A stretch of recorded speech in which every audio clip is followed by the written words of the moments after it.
Hello and welcome. Thank you so much for joining us. My guest today is Teresa Lindsell. Teresa is someone that just reached out to me in one of the comments, and I said, that sounds like a fascinating story for a full show. And I asked her to come on and do a full show, and she agreed, and here she is. Hello, Teresa.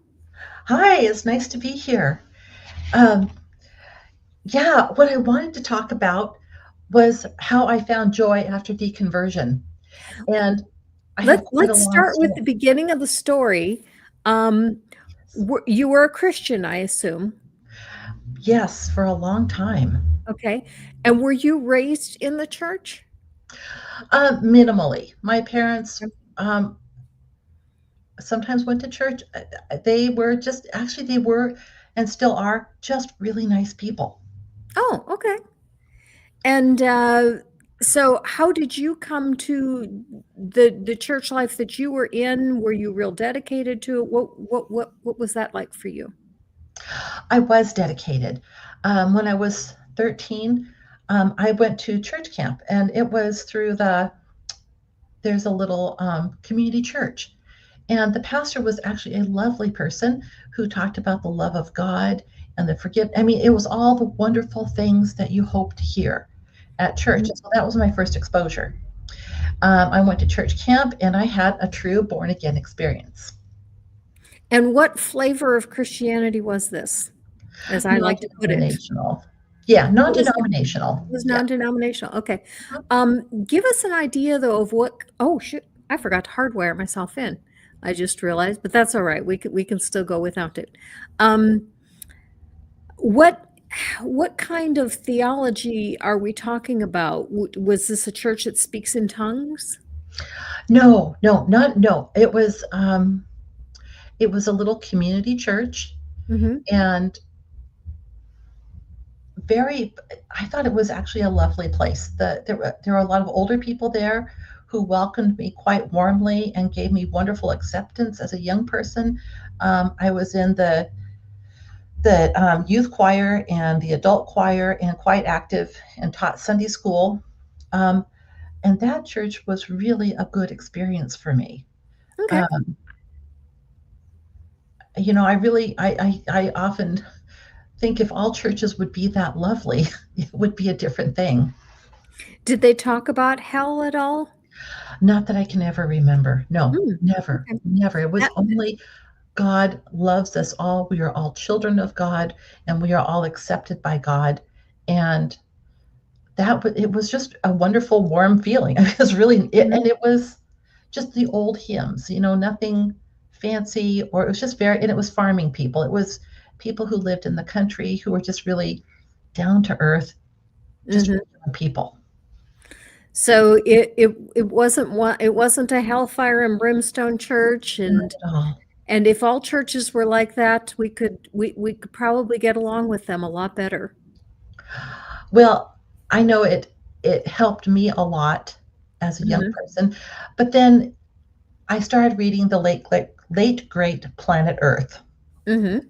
and all of that end time stuff. So it did a lot of the damage didn't come from this little church. It came from all the other, the outside things, because I'm a little bit of an overachiever. And so, of Mhm. course, I wanted to know more and be the best Christian possible. And because of that, I started reading all these other books. And the other books, where these other ideas came from. And there's these terrifying ideas about hell. That was really where, especially these end times books, the Late Great Planet Earth series, I was just entranced by those. And I do mean You mean entranced. the Left Behind series? The left. No, this was in the 70s with Hal Lindsey, the first ones. Okay, because I thought the Late Great Planet Earth was a standalone book. I didn't realize that one was a series. I think there was another. I just can't remember. I think he may have written two, but I'm not sure. Okay. Okay. So that's kind of what you went through in your teen years was being in this church? Yes, And yes. did your parents attend this church also? Occasionally, occasionally. Okay. And then um When you started reading about the late great planet Earth and the end time stuff, did that change your mind about your theology at all? It did. It did. I think in there or somewhere I heard the phrase sloppy agape, where you hear God loves everybody and this idea that, well, God doesn't really love everybody. Mm. And then there was a group of people came up from Southern California and founded a church in the community, and I went to that. And of course, being the right age, I also babysat their children, Mm-hmm. and they talked to me about this church. So that's how more came in, and I was such a people pleaser, and I was really Mm-hmm. such a very nice kid. I mean, of all the, I think anybody who knows me would say I was. I really did live those Christian ideals. You know how sometimes they say if you fall away, you were never a real Christian. Well, here I am. I had the born again Mm-hmm. experience. I tithed every little bit of money I earned. I tithed. I taught Sunday Mm-hmm. school. I did all the stuff you're supposed to do. Did you sing in the choir? Absolutely. Mm-hmm. Did you teach VBS? I did. Did you go on short-term mission trips? No, that Okay. was something that was beyond my reach financially. Okay. Okay. So that took you probably into your young adulthood? Yes, it did. Okay. It did. Uh, And where did you go from there? from there, well, I started attending this other and much larger, and they had way better music and more young people. That was where I met my husband, and we. It was how do I say this? It was an impulsive marriage because Okay. we knew each other about 3 months before when we got married, and in my naivete, I thought, well, we're both Christians. It'll be fine. He seemed like a great Christian guy, and he was educated, and I think I was just kind of wanting to get out of the place I was in and see the world, and so it looked like we would go places and do things. So that was part of the um, part of what drew me in. How Don't long do did that. you know him before you got married? Uh, 2 months. Two Mm. months. Mm-hmm. Yeah, bad idea. Don't do it. So then what happened? Well, things were okay at first, and we ended up having 3 children, and that actually went pretty well. But and I was a trad wife. That's kind of a weird term, but anyway, I stayed home with the kids, and I did all the stay-at-home mom stuff. PTA, Girl Scouts, Boy Scouts, all the stuff.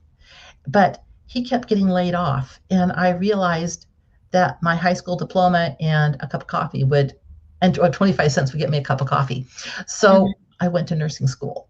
And Oh, okay. also, I didn't like the way I was treated. I have to tell you, being a really good Christian wife is not fun.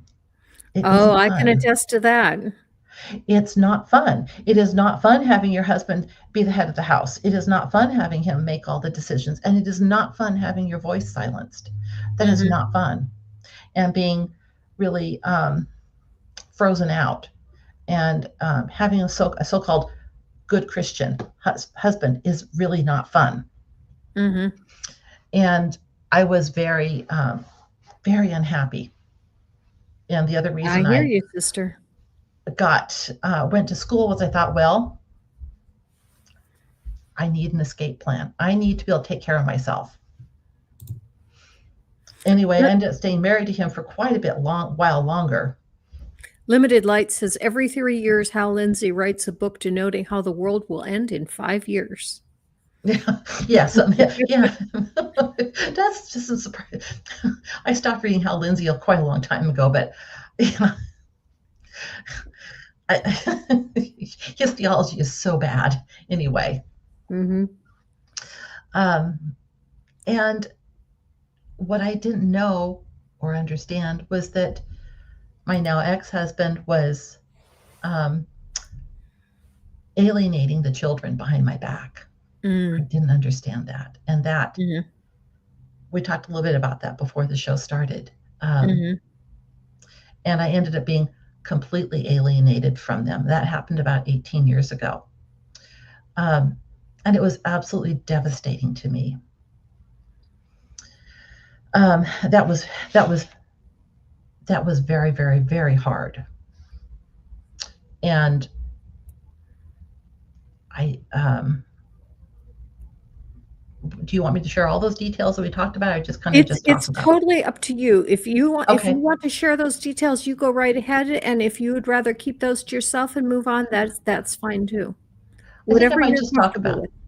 Okay, well, I was so distraught. I was so upset. Um, it was really terrible. A few years later, I kept trying to reach out to my children, and then a few years I actually contacted my daughter, and she said to me, "Well, Mom, you weren't supposed to survive that," which meant that I had a huge life insurance policy on me that would have taken care of everything. I was the main breadwinner in our family by then, Mhm, and I was speechless. It took me about 2 years to digest that she had said that they actually wanted me to somehow perish, either take my own life or die of grief. I'm not sure. mhm, Um, mhm. by then, I had gotten divorced and decided that I really needed that it was just a terrible, um, unworkable marriage. I didn't feel safe anymore. I had to leave. Mhm. So I did. Now, the kids And are grown? mhm, they were grown. Yeah, they were all over 18 when this happened. So they were, and quite sadly, it was someone I considered to be my best friend who contributed to that alienation. So I not only had my children, but my best friend turn on me. And really, that had nothing to do with Christianity. That was just a terrible thing that happened. Uh-huh. But I kept expecting Jesus to come through. I Mhm. kept expecting Jesus was going to save the day. I was going to get my Hallmark moment. The Calvary was going to show up. That was why I hung in with the marriage so long, is I knew, because I had been the best Christian I knew how to be. If there was anybody who dotted all the I's and crossed all the T's and all the check mark boxes, I did that. You were still going to church every Sunday and reading your Bible on a regular basis? Yes, Mhm. yes. I did not give this up. I think that's a big thing. I did not give up easily. I followed this out to the bitter end. Now, when you were married, did your husband go to church with you? He did. Yeah, he did. And Yeah, did the kid, and I assume the kids went. we did. We went to church as a family, and to everyone on the outside, we looked like a really nice family.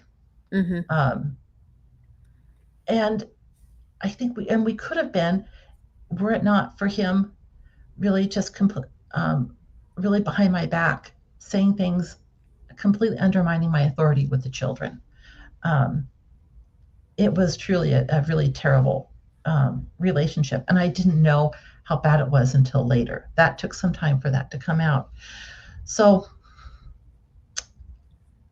and again, that was I knew something was wrong. I could tell something was wrong. In my heart, I knew there was something wrong, and that was why I decided to go back to school and get a profession. Mhm. And I assume you finished the nursing school. I did, and I graduated with honors and senior honors in nursing, Mhm. and went So on you've to been be a working for as a nurse cardiology ever since? nurse. Oh, Yeah, cardiology nurse. I had a good career. I had a great career. Mhm. Um, really grateful for it. Now you said that you put that in past tense. Are you retired now? I got really sick, Okay. and I'm currently not able to work. So yes, I left nursing, and I would love to have kept up, but my health won't permit that. Um, When you got really sick, did your kids talk to you at all? no, no. They did not. I don't think they even knew.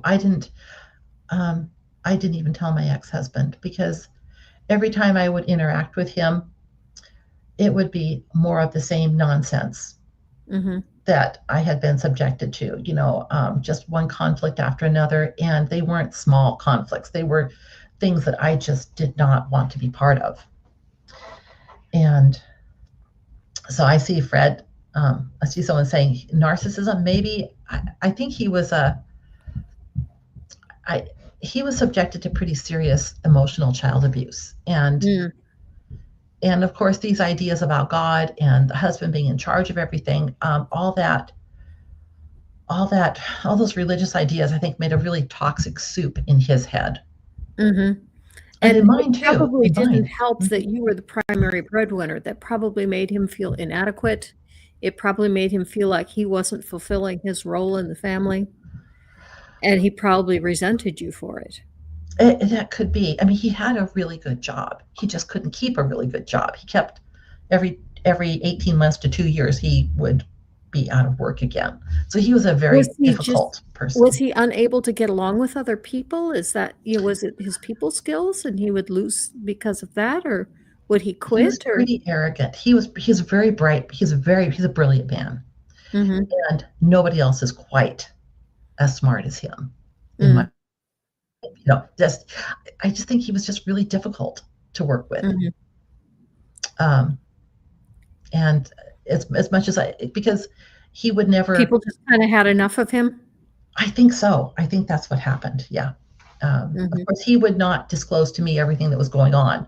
So, you know, I don't know. I mean, the rift between us started almost immediately with him hiding and not telling. And there was a lot of disingenuous. He just wasn't very genuine at all. And again, all this religious soup, all this teaching about the stuff that you learn in the church that is so destructive and hard on, really makes it impossible to have a truly good relationship. Mhm. The power dynamic that's introduced, that's created by these Christian teachings. Yeah, yeah, absolutely, absolutely, because if you go by the biblical model, you do not have a marriage. You No, have more of a parent-child or a master-servant relationship. I agree with that, and I often felt diminished and Mhm. small. Um, and what happened when I became a nurse and had a career, he didn't want to go anywhere or do anything. So I had friends. I went out and I did things with friends. And of course, there's, I created this whole wonderful life for myself. Mhm. And what happened when we divorced was I didn't miss him. When he was gone, there was nothing to miss. Mhm. I just stepped into my life and I had a wonderful life. Um, So what made you start to realize that there were problems with the Christian theology? well, I was still grieving desperately over the loss of the relationship with my children. I was in terrible, terrible pain, emotional pain, probably for at least 10 years. And some things happened that I wanted to talk about. And I hope this hasn't happened to other people because it was so painful. And that's why I wanted to talk about this, because there is a way out of that terrible pain as you're moving through this. Um, I would, I tried to talk to, ministers about it, and Mhm. they would basically pat me on the head and say, "Oh, it'll be fine. They'll call you in a couple of years." Yeah, yeah. I knew that wasn't going to happen. I Mhm. can't tell you how I knew. It was so bad. And I was trying to tell one of the church women, have women leaders. They're not in leadership, but they're leaders in the church. And I was trying to talk to one about this. And someone more interesting walked by, and mid sentence, she literally turned around and walked away from me. Whoa. And as I'm trying to tell her about my broken heart, Uh-huh. this tragedy that's occurred in my life, and I'm trying to ask for help. How do I Mhm. how do I deal with this? How do I connect to Jesus so I can have some help and healing with it? And then, of course, they're what I would call Job's friends. Well, you must have sinned. You must have sinned. What was the sin in your life? You need to go home and pray and figure out the sin in your life. And I mean, Did you believe them at first? no, I Okay. didn't. You were like No. Job. You knew they were lying. You knew they were off base. I said, my life's an open book. If you can see something, tell me. I'm all ears. And I was talking about this point with my husband. I've remarried, and he said, well, Christianity is kind of like a do-it-yourself kit. You're given all these parts, and kind of like a Lego set, and you're given instructions. And if you follow the instructions exactly, you'll have this wonderful life. But if it doesn't turn out right, then it's all your fault because you didn't follow the instructions correctly. And I think the problem is the instructions don't work for any kid. They don't work for anybody. No, they don't. The instructions Not do at not all. work. The only people that they even come close to working for is the apologists that make a lot of money off of it. But even they know that the instructions are flawed. Most of them. I don't know how they couldn't know it, because if they are living their life by these principles, they have to be aware it's not working. Well, I do think that there are a number of them that genuinely believe what they're saying. Now there's a number of them that clearly do not believe what they're saying. Like the prosperity gospel preachers, not a single one could possibly believe the message that they're giving. Because if they did, they could give away all their money and they would have plenty again, within a few days. And you don't see them doing that. Instead, they hoard it all. They do hoard their wealth, and they're perfectly happy to take money from people who have no money to give, Right. and to lie to them, just to out and out lie to them. Oh, yeah. And we've seen some of these people exposed where, you send in money to have them pray for you. And we've heard from some of the people that work for them that say, we opened up the envelopes, took the money and tossed the prayer request. Nobody ever prayed these prayer requests. We just wanted the money inside. That wouldn't surprise me. That does not surprise me at all. But not everyone is like that. I mean, like No. Sean McDowell, I think he genuinely believes what he says. I just don't think he's ever come to realize that it just doesn't work. He's always got some kind of excuse as to why it kind of sort of really does work, and we can kind of make it, fit. And it's all trying to fit a square peg into a round hole. It doesn't work, but somehow they still believe they can do it if they keep trying hard enough. Well, there's this little problem called critical thinking. And I actually took a critical thinking course in my senior year of nursing school. And a little while later, I had coffee with one of my professors, and she said, "Oh, you scored the highest in your class." Nice. Thinking. Yeah. So, I mean, the problem is I so desperately wanted my faith to be real and true. And,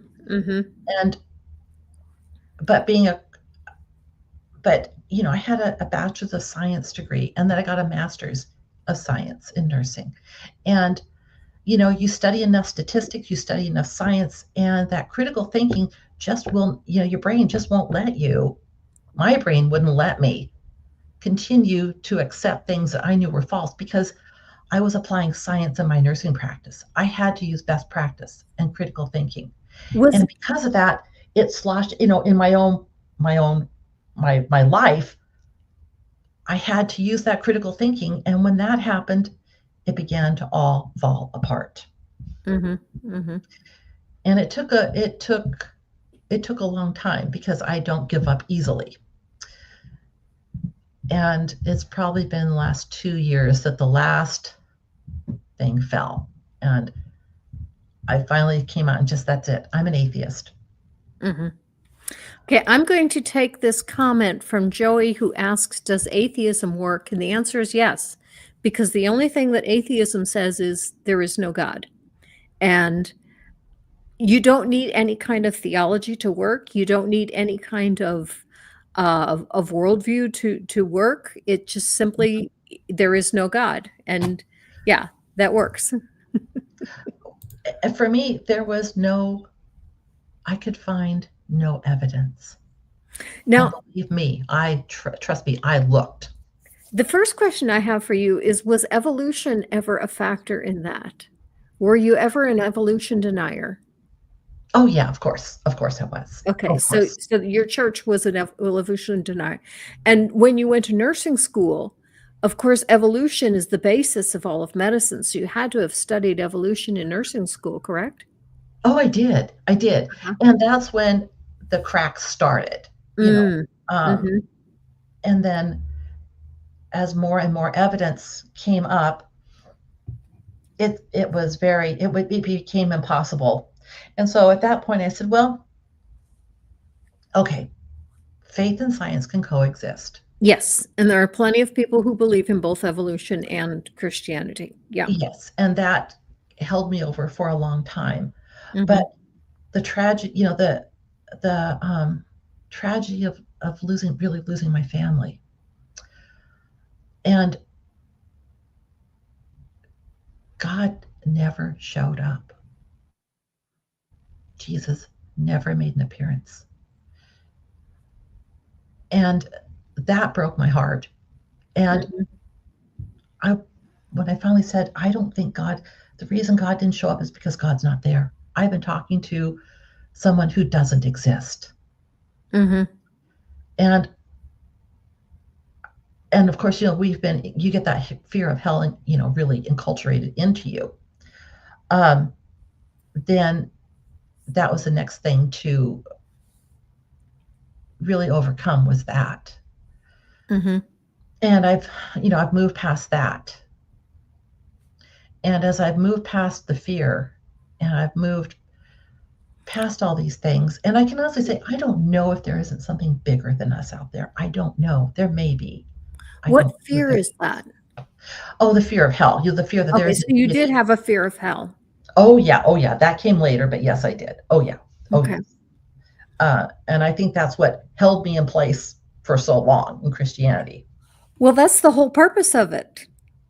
Yes. I mean, it's the stick of the carrot and stick of the religion. The carrot is heaven and the stick is hell, and by just, claiming that these both exist, they can try to keep people in place for a long time. Yeah. And I wouldn't even say it was education that did it. I would say it was, I read my Bible, you know, Mhm. um, and that brings me to another thing I wanted to bring up was, you go to these non-denominational churches and they have a certain cadence and a rhythm to even the preaching and the songs, and you get kind of an emotional hit. You get a high. You get entranced by it. And even Oh, now, yeah. when I'm in a Oh, yeah. store and they're playing certain gospel tunes, I have to just go. It's almost addictive. I have to just go. Don't don't start singing that song in your head. Just don't do that.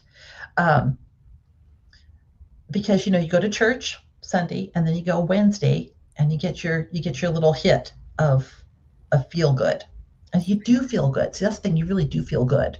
There was a preacher in one of our churches that used to always say, "If that doesn't light your fire, your wood's wet."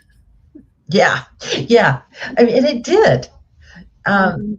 but again, Well, for me, the problem was by that time I was so depressed, a lot of times it didn't light my fire. And so I said, okay, so what do I do if my wood's wet? yes, And exactly. there's no answer to that question. There is no answer. I remember when my wood was wet, sometimes I would go to church and just start to cry, and I didn't know why. I just could not stop crying. Hmm. Um, and but really, it was. I think, as you and other people, other atheists have said, it's really was reading the Bible. When you read it and you really read it for what it says, it doesn't add up, and you can't make it add up. And in my own mind, I just ignored all that for a long time. Um, And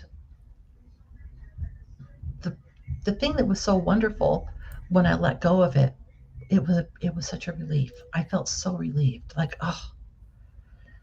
And I still like being a nice person. I think sometimes people, I hear it said, "Oh, you just want to go sin." It was like, why would I want to do that? Yeah, yeah. Why would I want? That's awful. That's ugly. That's hurtful. Why would I want to hurt people? Plus, if all you wanted was to sin, then the answer would be to be a Christian. Because a Christian can sin all they want, and all they have to do is say, God, I'm sorry, forgive me, and they're forgiven. The unbeliever Yeah, doesn't have that. If we go off and sin all the time, we've got a guilty conscience. We feel bad about right. what we've done to other people. We don't get that forgiveness. We don't get to just say, "Oh, gee, God, I'm sorry," and get to hurt whoever we want to hurt without any kind of consequences. Yeah, I, that wasn't how I ever practiced Christianity, but I know I could see people who did. Um, but if this is all we have, if this life is all we have, why wouldn't I want to make it as wonderful as possible as I could for myself and others? Why would And I want behind? Yeah, if there really was a God that loved people, that's what he would want for us. I believe that. I And believe if that. that's not what this God wants for people, to hell with him. Well, I did feel that way. I did feel like if you're real, I'll fight you because you are not what I thought you were. Mhm. Mhm. Mhm.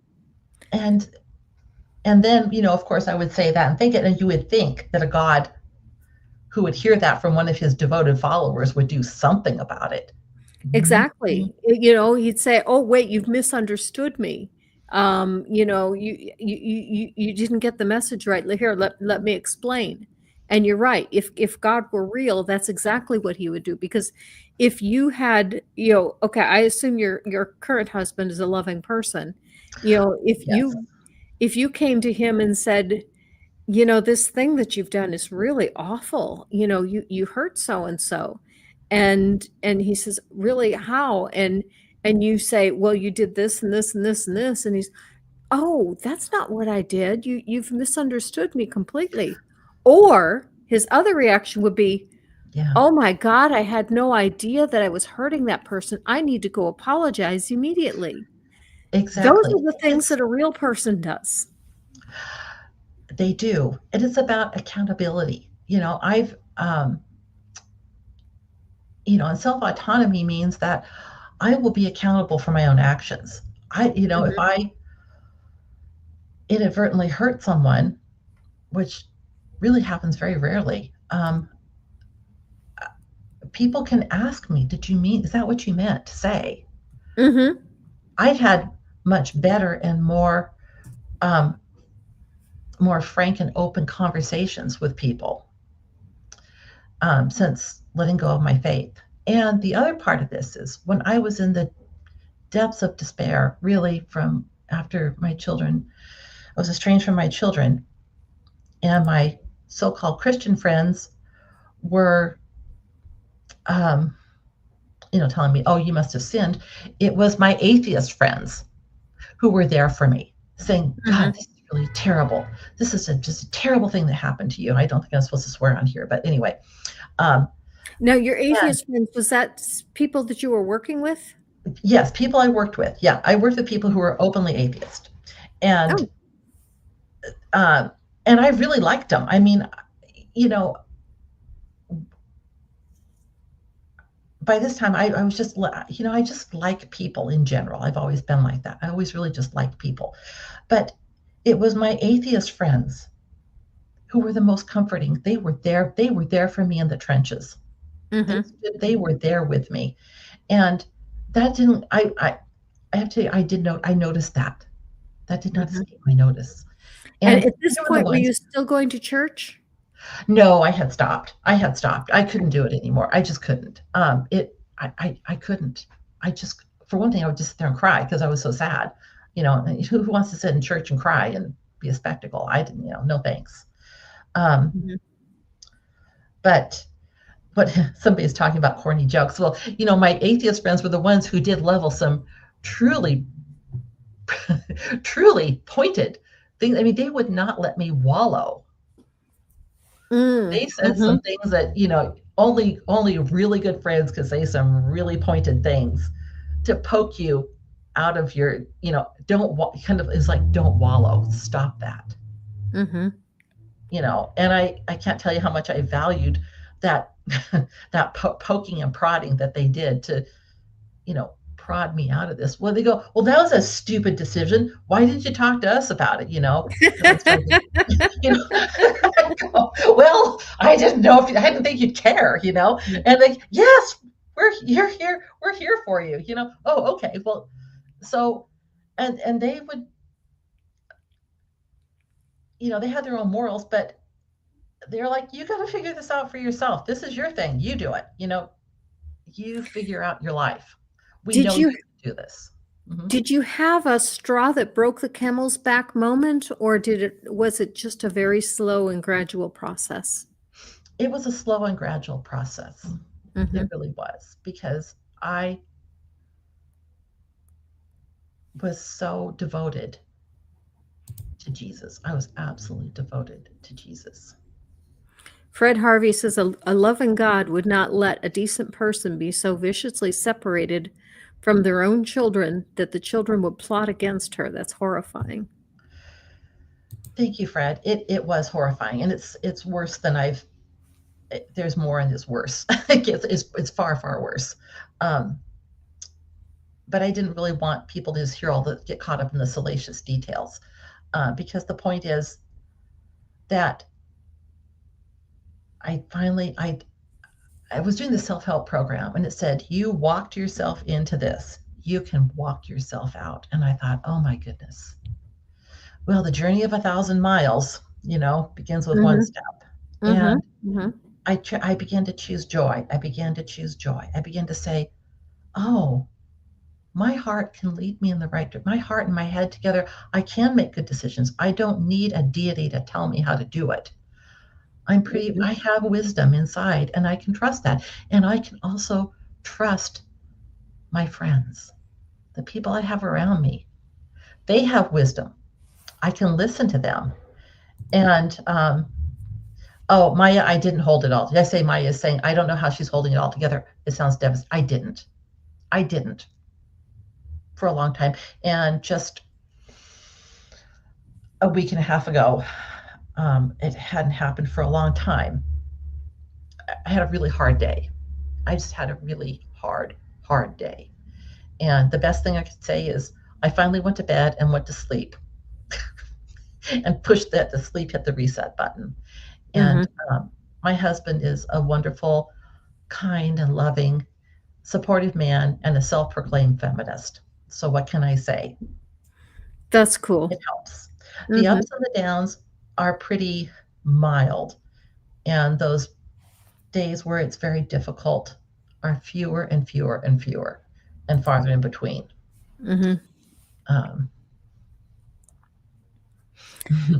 Zhang Fukusheng, Religion Destroyer, says Teresa seems to have suffered a lot. I'm glad it's all in the past for her. Watching these channels makes me so relieved I don't live in the US of A. Well, yeah. Yeah, it's truly a different place. If anyone's traveled and been other places, you know the difference. The church that you went to or were attending at the time you were deconstructing, was it a church that would embrace the LGBTQ community? Yes. Or one? Okay. So it was more of a progressive church. The Methodist Church, yes. And I was active in the Methodist Church, and my husband is a spiritual director, so he accepts all faiths and all religions and all paths to what he calls the divine. And so I recently started going back to the Methodist Church, not because I agree with the religion, but I feel that in these times when I feel that choose your friends wisely. I agree with inclusiveness. I agree with all the tenets of this Methodist Church. And I think those of us who have these basic values need to stick together. And I mean, they don't really talk, I mean, and really they teach that God loves us all, that we're all children of God. There's so much there that I can actually say, okay, that's okay. I can be around that and it won't hurt me because they are doing good in the world. And I think at this point in my life, I want to stand with whoever is doing good and do that good as much as I can with all that I have. Mm-hmm. Okay. You know, if there was an atheist group, I would pick that, but there just isn't. Well, some of the Universalist churches are almost or are close to atheist. And there's also some free thinkers groups. I was part of a free thinkers group until the pandemic hit. And since the pandemic, I don't think the group has ever gotten back together, but we would get together on Sunday morning. We didn't have anything that was even closely resembled a religious service. We met at a bagel store, and we would just get coffee, and if you wanted a bagel, get a bagel, or whatever, and we would just sit and talk. And it was more of a social group than anything else. That sounds great. The town that I'm living in now is very small and very conservative, and I would be hesitant to be in a public place and discuss those things. My car has no bumper stickers on it.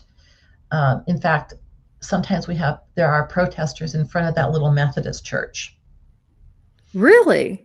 Oh yes, because the Methodists switch pastors about every, I think, 3 to 5 years, and so the pastor before was a gay man with his spouse, and they seem to take special delight in having their bullhorn, and they would even do that during the service. They're not supposed to, but who's going to stop them in a small town where the sheriff is part of that conservative group? So they would disrupt the services with their noise. So your church, a Christian church, is being attacked by other people who are Christians for not being Christian enough. Precisely, yes. You're the wrong flavor of Christianity. I know. How dare you be Rocky Road in a vanilla community? Well, yeah, and so there's a part of me that just said, you know what? These people who are out there protesting, they're kind of assholes. And I would like to do something to oppose them. So every time that I walk into that church, they haven't showed up for a couple of months. And I have no idea why. But every time I walk in the church, I just think, yeah, get a load of that one. I think, I choose love. This church teaches love. This church teaches inclusion. This church teaches to help people. I can get behind that solidly. Now, the people that come out and protest, are they from one particular church? They are. Okay. Is it one of the more famous ones? I don't know. I'm not sure the name of the church where they go to. Are you I should know. willing to share what community you're in, or would you rather keep that private? That's okay. I live in Grants Pass, Oregon. The one that was in the news about the homeless people, because they were so mean. They're still mean. They're still mean to the homeless people. They're still awful. It's I left. I was raised in Southern Oregon and came back after 41 years, and I've lived at many places and done a lot of traveling. And I thought, oh, I'll just come back to Grants Pass. It'll be fine. Oh, it's not fine, and we're not going to stay because it's just awful. That's one advantage of a nursing degree. People need nurses everywhere. If you don't like where you are, it's not too hard to pick up and go find another place where you can nurse. True. If my health improves enough for me to work, I would do that. We'll see what happens. But see, and that's the other thing is if I was such a devoted follower of Jesus, why? What happened? I had a hip replacement and it got infected.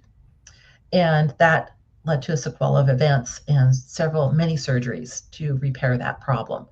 Um, why would God let that happen to me? Mm-hmm. Who benefited from that? I can't see any benefit to God or the kingdom of God for all this to have happened to me. Mm-hmm. And 2% of, I mean, I just know it was just one of those things that happened. It's not anybody's fault. It just was a thing that happened. Statistically, I know that, a certain percentage of this happens and it was nobody's fault. And I let it go. It's just one of those things. I'm happy to be alive and happy to be getting better and moving on with my life. Like you say, live your life. I'm living my life. Mm-hmm. Mm-hmm. So your problem is your hip. How are you doing now? It's gonna take. I had. It's been 2 years ago that I had the initial surgery. So they take out the infected joint, clean all that out, and then they put a spacer in. You get IV antibiotics for 6 weeks. I had to be in a care facility, rehab facility for 5 weeks. Then they put the second real hip back in when they're confident with lab tests and things that the infection's been eradicated. Then they put the new hip, the permanent one, back in. Mm-hmm. So I was in a wheelchair and a walker and had an experience of what it is to be disabled. Mm-hmm. Um, and that's if you're ever stuck in a wheelchair, you'll understand how big a threshold is. If you can't get your wheelchair over a small threshold, you're stuck. It might as Mm-hmm. well be the wall of China. Mm-hmm. But again, if there was a loving God, why did he let this happen? Yeah. Yeah. And if there was a loving God, I would even ask, why are people disabled? Why doesn't God, if God is all knowing and all loving and all powerful, I'm a person who's not perfect. I would fix them if I could. In fact, I did my level best as a nurse to do Mm-hmm. everything right for people and apply the best nursing care I could. And doctors would say, oh, you've got my patient. I know they're going to do well. Um, so I applied all of my expertise to that. So if I had the power to fix these things, I did everything in my power to fix those things. So I just have to say, a perfect being, why wouldn't a perfect being do that? If I am, as they say, created in God's image, and God is Mm-hmm. perfect, why wouldn't a kind and loving being? Well, even more than that is according to the Bible, Jesus said, um, greater works than these shall you do if you follow me. Ask anything in my name and I will do it. If any of that was true, any believer should be able to walk into a hospital and instantly heal everybody there. Well, I But did they ask myself can't. that question too. I asked Yeah. myself because I was a real believer, truly a believer, and if I Mhm. couldn't pull it off, I don't know. It just Yeah. And you have to if say, really all it took was the faith of a mustard seed to move a mountain, how much less faith would it take to, multiply loaves and fishes and walk into a refugee camp and feed the entire refugee camp? exactly, Mhm. exactly. And And what that's why about the greedy theology just people? doesn't Yes, work.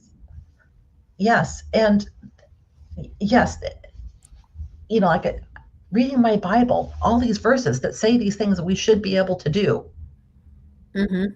But then, of course, it begs the question, why were these things happening in the first place? Why would I need to ask God to fix it when, Well, I could yes, see it. I could see a point to it, and that would be, to display God's glory. If yes, because that's what the Christians say is it's all about God's glory. And if it really is, and hmm if God really did get glory from all of this, then Christians walking into a hospital and healing everybody there would give a tremendous amount of glory to God, far more than watching this person writhe in pain and die in anguish.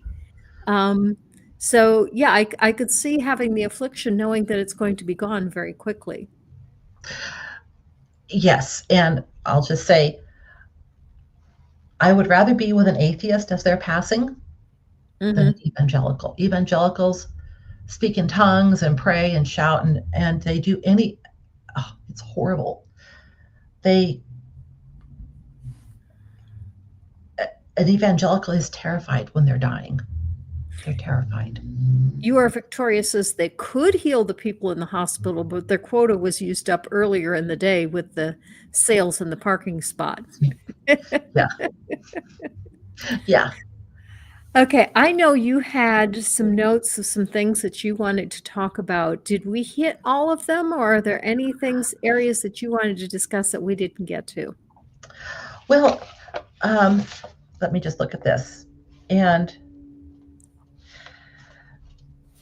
the things that maybe for people who are deconstructing, and maybe you haven't had a great tragedy or loss in your life, but you're coming to grips with that this God just isn't there. And that is a tremendously lonely and frightening feeling. At least it was that way for me. Mm-hmm. And I want to tell you that it does get better. I took care to take care of my sleep and nutrition. Um, Meditation helps in that you simply allow time for your mind to be quiet a few minutes a day, to just be quiet and think quietly about life. And friendships, build those friendships. You need people around you who have come through the same things or have maybe never been believers. They will poke fun at you and your silly beliefs in a way that only they can, and they'll help you to see the ridiculousness of it. And so I would say, get people around you that care about you, that love you, because they're out there and you can find them. You'll have good days and bad days. Take a nap. If it's really terrible, take a nap. Maybe you're just tired, and when you wake up, you'll have had a short break from whatever it is that's bothering you, and maybe you'll wake up and it will just have vanished like mist in the morning. Sometimes you're just hungry. Sometimes you're just hungry. I've had that happen with my son. My son can be having a terrible day, and it turns out he's just hungry. He hasn't eaten today. Exactly. So take care of yourself physically. Don't eat junk food. Junk food is really bad for you.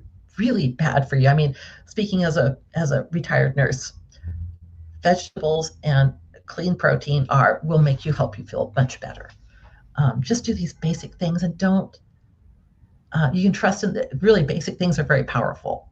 Friendships, drink enough water, get enough sleep. A visit to the doctor to make sure nothing's wrong.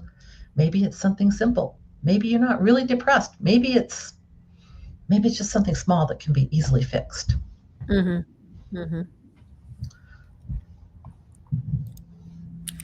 Um, you said something, and I wanted to bring something up about it. Now it's slipped my mind. Let's see if I can get it back. Oh well.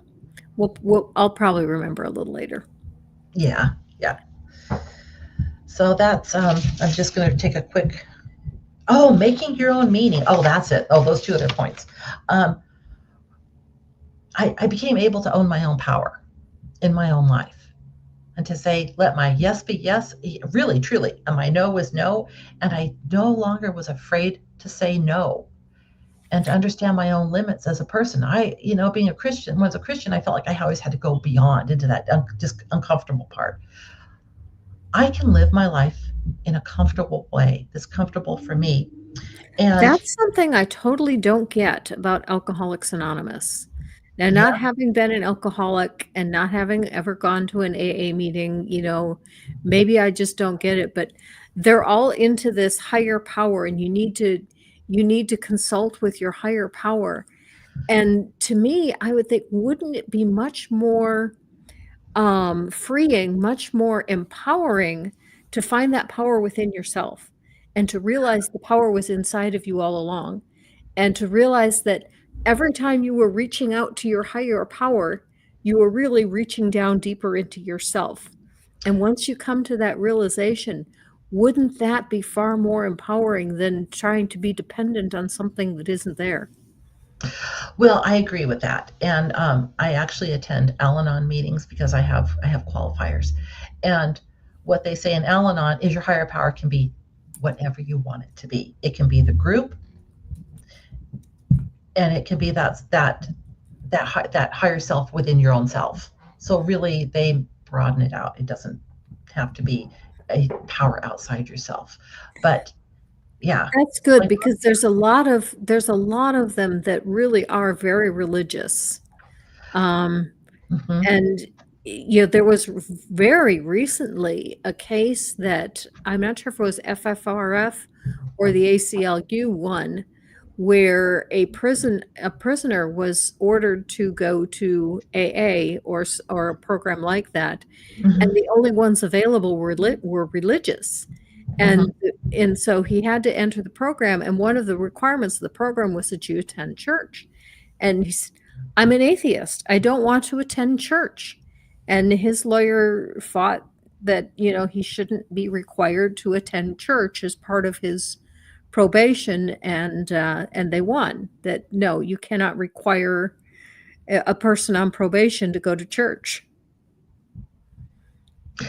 Good, because that would be, especially if you're already in jail and have so much taken away anyway, you know. Um, so yeah, um, yeah, AA does have a lot of God in it. Mhm, But so that I guess you could say my higher power is that wise inner self, mhm, and there's a lot of science to back up our unconscious self that sees a lot and hears more than our conscious mind is, and that's where that intuition comes from. That intuitive knowing is our brains and our bodies just take in so much information that we only we filter out most of it, but it's still in there. It's still in our brain. So you need to pay attention when something's telling you something's wrong here. That means you've noticed something. You just aren't consciously aware of it. So that inner knowing is important, and making your own meaning. I can make a meaning out of what happened with my children. I'm still in process with that, but the meaning is that I chose myself. I chose my own happiness. I ran out of that burning building and I didn't look back. mhm, mhm. And I'm worthy of being happy and I'm worthy of having a good life. And to tell yourselves that, say it to yourself, I am worthy. I am worthy of a good life. And to look at the people around you and say, you also are worthy of a happy life and goodness. And that I think is life changing, to say I am worthy. I am This worthy. is an interesting observation from Geo Sam. It says, I believe anonymity perpetuated the stigmas associated with addiction and other substance abuse. Hmm. So I don't know. That's a very interesting observation. Well, I think I'll tell you what I know about that. They did this interesting, they've done addiction studies with rats, but they all did them with rats who were isolated in cages by themselves. And rats are very social. So this researcher made a thing called Rat Park, where the rats had food and other rats and toys and games, everything a rat could want. And these rats were addicted to, I think it was cocaine, Hmm. and then put in Rat Park. And they had water, regular, just plain water, and they had cocaine water. Well, when the rats were all together in community doing all the things, the ratty things that rats love to do, they didn't drink the cocaine water. They didn't want it. Oh, really? Yes. Wow. The other thing they looked at was Vietnam veterans who became addicted to heroin in Vietnam. Hmm. When the ones who came home and reintegrated back into their families and communities and jobs and friends, that addiction went away. Mm-hmm. So addiction thrives in secret. And Okay. when you are connected with other, see, it's about getting our basic human needs met. And Mm-hmm. in my opinion, and um, so when we're in community with others, and we have those supportive friendships, those relationships, and we have our basic needs for security and safety and all that met, it makes it so much easier to overcome any kind of addiction. Now I know that statistically there's a small percentage of people who will be hopelessly addicted, and they need special help. But addiction thrives in isolation. Well, we are out of time, but it has been very interesting hearing your story, and I am so happy that you came and shared your journey with us, because it has certainly been an interesting and a journey that could be uplifting to other people who hear it as well. I hope so, and I think the message I would like people to come away with is there is hope, and get connections. I have a Okay. therapist I still see. Seek Mm-hmm. the help you need, and it really is out there. There are people who really are kind and caring and want you to be all right. Okay. My guest next week is going to be Brooklyn Lou the Skeptic. And so make sure you you may return for that. In a few weeks, Dr. Carrier is going to be coming back to discuss some of the historical things that you would expect to find if Jesus was a real person that are just completely missing from the historical record. So with that, thank you so much, Teresa, for coming, and thank you to everyone in the chat for your comments and questions. Thank you for inviting me. Live your life.